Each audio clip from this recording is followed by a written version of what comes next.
2024 best moment எதுனா, சஞ்சு சாம்சன் வந்து back to back 3 century அடிச்சாரு. அதான் எனக்கு ரொம்ப பிடிச்சிருந்துச்சு இந்த வருஷத்துல. ரொம்ப நாள் வாய்ப்பு கிடைக்காம இருந்தார் டீம்ல. இப்போ கிடைச்ச வாய்ப்பு நல்லா யூஸ் பண்ணிட்டாரு. இதுக்கப்புறமா அவர் நல்லா பண்ணுவார்னு நம்பிக்கை இருக்குது. அதான் எனக்கு பிடிச்ச.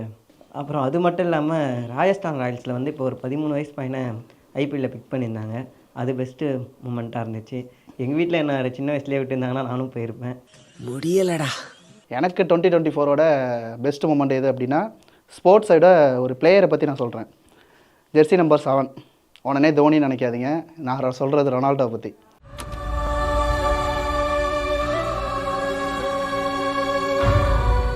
அவருக்கு வயசாகிடுச்சு, டீமை விட்டு போயிடுவார் அப்படின்னு நினைக்கும் போது தலைவர் வேறு லெவலில் ஒரு என்ட்ரி கொடுத்தாரு யூடியூப் சேனல். இது வரைக்கும் அந்த ரெக்கார்டை யாருமே உடைச்சதில்லை, இனிமேல் உடைக்க போகிறதும் இல்லை. அந்த மாதிரி ஒரு ரெக்கார்டை கொடுத்தாரு. தலைவன்ட்ட பால் மட்டும் இல்லைங்க, நீங்கள் யூடியூப்பாக கொடுத்தாலும் சரி, ரெக்கார்டுனா ரெக்கார்டு தான். இதுதான் என்னோட 2024ஓட பெஸ்ட் மூமெண்ட்.